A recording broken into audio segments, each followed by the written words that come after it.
El tema es calor latente de fusión y de vaporización. El propósito es comprender los cambios en los estados de la materia mediante la reflexión de fenómenos cotidianos para determinar variables cuantitativas involucradas en dicho fenómeno. La competencia es 5.1.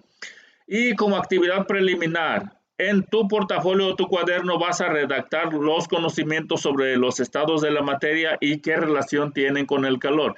Vas a hacer una reflexión y una redacción utilizando solamente tu imaginación y tu memoria. Después de eso, continúas con el video.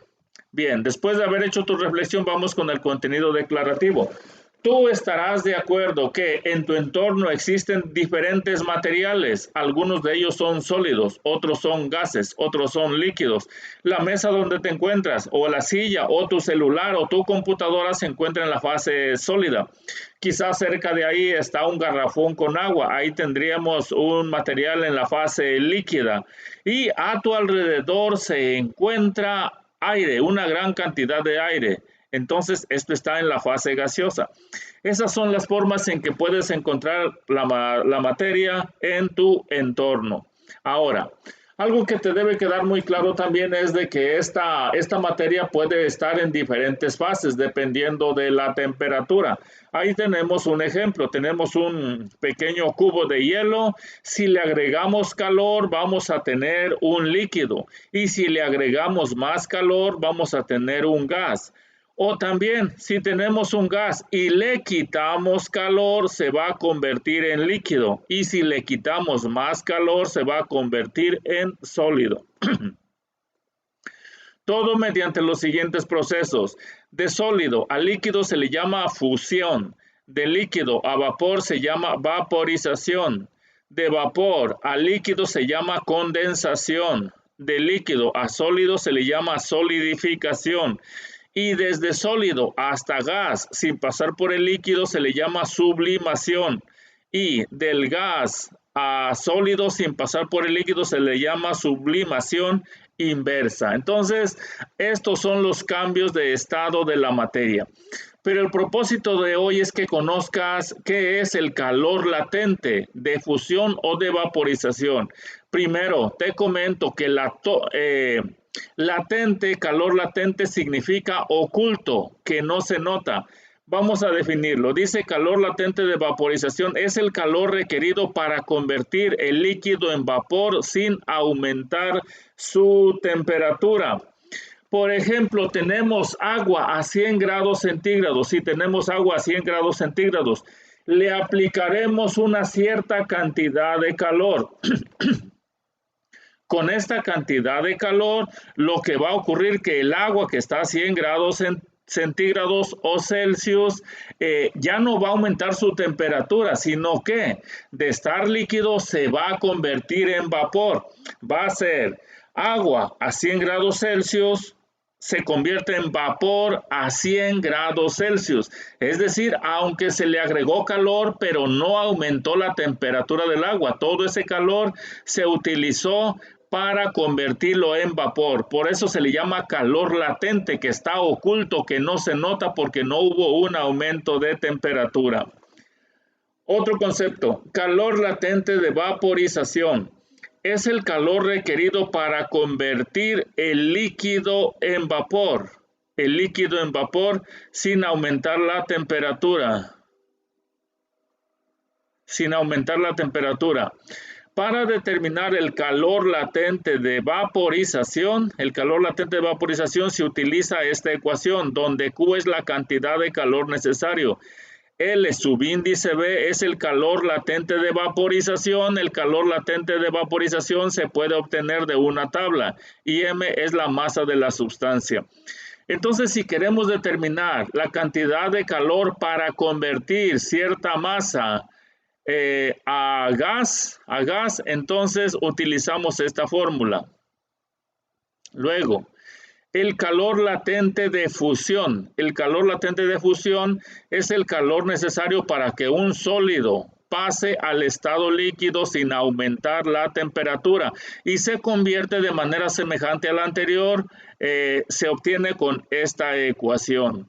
A ver aquí, por ejemplo, si tenemos hielo a 0 grados centígrados, si nosotros le agregamos una cierta cantidad de calor, ese hielo se va a convertir en agua a 0 grados centígrados. Es decir, teníamos hielo a 0 grados centígrados, lo convertimos en agua a 0 grados centígrados con la aplicación de cierta cantidad de calor.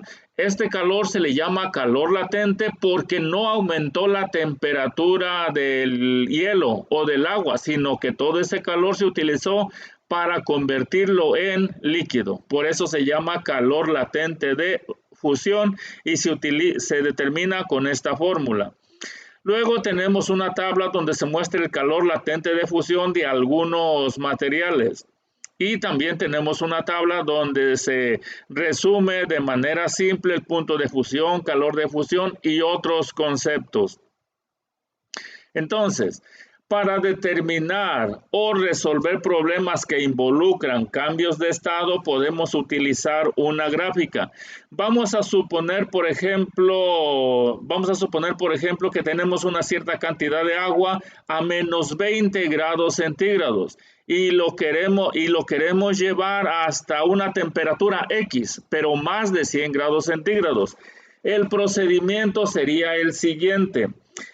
Primero determinamos la cantidad de calor necesario para llevar el hielo de menos 20 grados centígrados a hielo a 0 grados centígrados. Primero determinamos la cantidad de calor y eso se determina con esta fórmula. Q subíndice 1 es igual a calor específico por la masa por delta T. Muy bien, ya tenemos el hielo a 0 grados centígrados. Ahora le vamos a aplicar más calor para que ese hielo a 0 grados centígrados se convierta en agua a 0 grados centígrados. Y eso se va a lograr con la fórmula de calor latente de fusión. Calor latente de fusión. Ya llevamos dos cantidades de calor. Uno para llevarlo de menos 20 a 0 grados centígrados y otro para convertir ese hielo a 0 grados centígrados en agua a 0 grados centígrados. Muy bien. Ya tenemos agua a 0 grados centígrados. Ahora vamos a agregarle una cierta cantidad de calor para llevar esa agua a 0 grados centígrados hasta agua a 100 grados centígrados. Y la cantidad de calor sería Q subíndice 2, calor específico por la masa por delta T. Aquí ya tenemos agua a 0 grados centígrados, a 100 grados centígrados. Ahora vamos a aplicar más calor para llevar esa agua a 100 grados centígrados hasta vapor a 100 grados centígrados. Y esto va a ocurrir con la fórmula de calor latente de vaporización. Calor latente de vaporización. Luego ya tenemos el agua a 100 grados centígrados. Le vamos a agregar más calor para llevarlo a cualquier temperatura, 110, 120, 130 grados centígrados. Y eso sería con la ecuación Q subíndice 3, calor específico por la masa por delta T.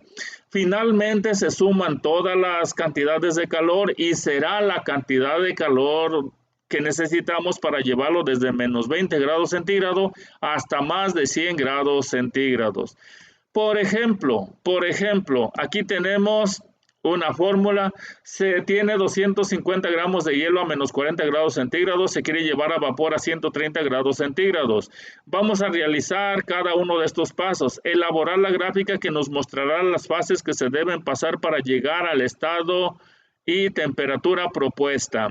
Entonces, aquí tenemos nuestra fórmula, que es exactamente la misma que ya habíamos visto, pero aquí la vamos a llevar hasta 130 grados centígrados. Por lo que ya mencionamos, en el inciso A, vamos a llevarla al estado a hielo hasta 0 grados centígrados. Hielo hasta 0 grados centígrados con la fórmula calor específico por la masa por delta T. Sustituimos valores. 90 menos 0 por 250 por 0.55 nos da esta cantidad. Luego, para convertir el hielo a 0 grados centígrados en agua, utilizamos esta fórmula de calor latente de fusión. Lo mismo, sustituimos valores. Este valor está en las tablas y tenemos el resultado. Luego, para convertir el agua a 0 grados centígrados en agua a 100 grados centígrados, utilizamos Q subíndice 3, calor específico por la masa por delta T, sustituimos valores. Luego, para convertir el agua a 100 grados centígrados en vapor a 100 grados centígrados, recordemos que utilizamos la fórmula de calor latente de vaporización, donde el calor latente de vaporización son 540 calorías sobre gramo por 250 gramos. Luego vamos a convertir el vapor de 100 grados centígrados a vapor a 130 grados centígrados. Se utiliza esta ecuación, calor específico por la masa por delta T, donde el calor específico del vapor es 0.48 gramos sobre grado centígrado multiplicado por la masa y por el incremento de temperatura. Aquí tenemos el resultado. Entonces, la cantidad total de calorías para llevar el hielo desde menos 40 grados centígrados a vapor a 130 grados centígrados se obtiene sumando todas las cantidades de calor. Muy bien. De manera similar, tú vas a resolver el problema que se encuentra en el desarrollo. Posteriormente contestas las preguntas de cierre. Por tu atención, gracias.